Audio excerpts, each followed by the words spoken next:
Ryan here with Prudential Pest Solutions, and we are on a job site at a customer's house in Wernersville, Pennsylvania, which is actually where I live and where our home office is. And that's in Berks County in southeastern Pennsylvania. So what they had said is we're right here at the front door, and they were using their hose here, which they have coiled up in a kind of a large pot. And they were seeing a few yellow jacks. They thought, nah, no big deal. And then they were bringing that. The more they brought the hose out of the pot, the more they kept seeing them. And they couldn't. It got to the point where they were just, I think they had gotten stung a few times, but they just couldn't even use the hose.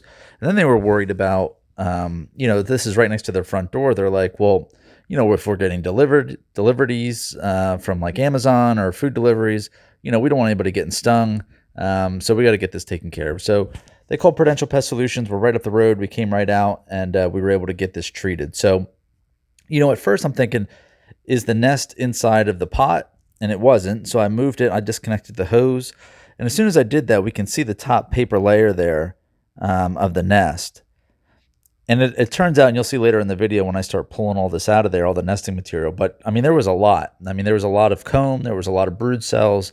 And it was just an overall big nest. And, sometimes that surprises people when they find out that, something that big was actually in the ground. Because you think of something that big, you think of like a bald-faced hornet's nest or European hornet's nest. These giant basketball-sized nests hanging from trees and bushes and whatnot. And you don't really think that a nest that big can be underground. But, yellow jackets that make their home in the ground, their nest can be just as big, with just as many, if not more, workers. And that's just a lot of stinging insects in the ground there. So, of course, I have my bee suit on. You can see the top of my bee veil there. And I'm using my product called PTPI, which is a fast-acting, quick-killing aerosol, and I inject that directly into the nest. So and it's tough to see because it's not really a close-up, but what I'm injecting into, there's a hole right there, and that goes right into the nest. And as I start moving more stuff away, you'll start seeing more and more white, which is the brood cells or the new yellow jackets that have not yet emerged. And we're going to get all of that out of there. So it's not just so much I want to treat it, because some folks will come in and maybe they'll just spray or they'll put a dust in there and they'll say, oh, you're good, just give it a few days. But I actually like to physically remove the whole nest. And the reason for that is because even though we may be able to kill all the adults off with just an aerosol or a spray or a dust, the yellow jackets that have yet to emerge, yet to hatch, so to speak, are still going to come out. So that's why it's important that we physically remove the whole nest if we can. And in this case, we definitely can. So I'm just kind of poking and prodding through there. I have my paint scraping tool. I'm just going to move some mulch. And like I said, you can see more and more of the white. And this is the actual comb of the nest and the paper backing too. Because even though this nest is in the ground, they still create a paper barrier on the outside, just like they would if this nest was in the house or if it was hornets in a tree, something like that. So even though it's in the ground, they still create this paper coating around it, paper covering, I should say, around it.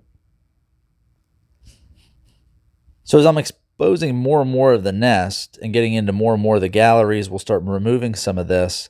And there we go. We can see the bright white there.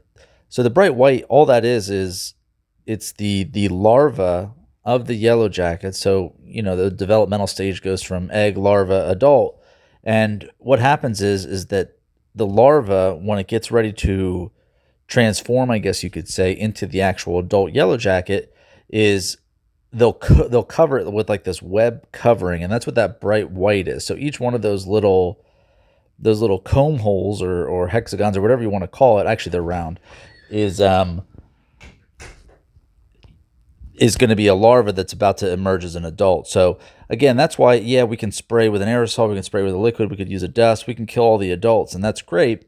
But if we don't actually physically remove the nest, all those capped larvae, they're going to hatch, and then you're going to have yellow jackets again. Now, can those newly hatched yellow jackets reform the nest? No.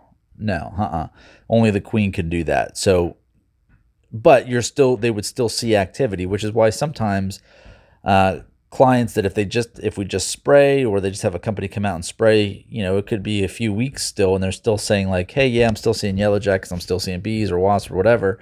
And it's because, all the adults were initially killed in the treatment, but these new ones are hatching out. So that's why it's just a good idea just to remove it. And also I like just to to see how big it was in the ground there.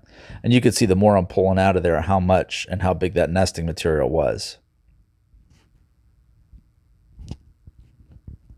So what my overall game plan is to apply the aerosol, kill off all the adults, dig up and remove the nest, but you can still see there's some flying around, and these are the yellow jackets that were already out of the nest. Maybe they were looking for resources, maybe they just got jostled when I was moving stuff around, but the aerosol is not going to kill them, right? Because the aerosol doesn't have any residuals. So what I'm going to do, what my game plan is to remove all the nesting material, which we did, and then I'm going to go and I'm going to get a liquid spray. Now you could also use a dust, and that's more common if the nest was in a house, but I like to use a spray on the outside because it has a longer residual, I should say, than the aerosol.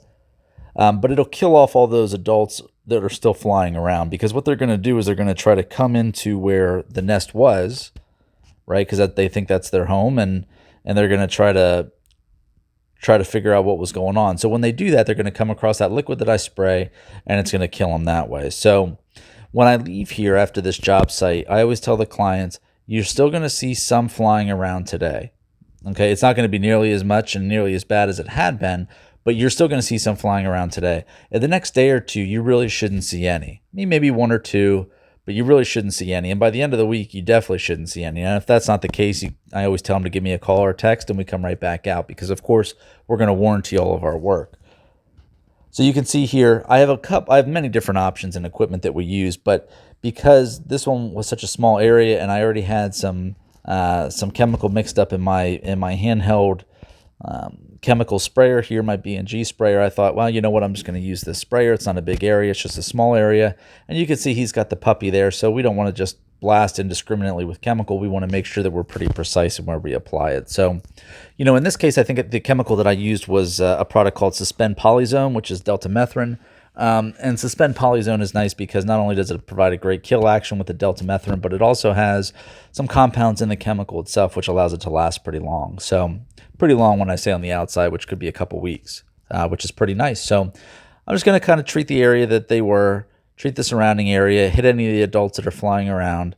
This stuff's going to dry, and once it's dry, it's completely fine to use the hose again, reconnect, and they'll be good to go. So in this case, we were able to pretty quickly and easily resolve their yellow jacket issue. Now there's no safety concerns for them or any delivery drivers.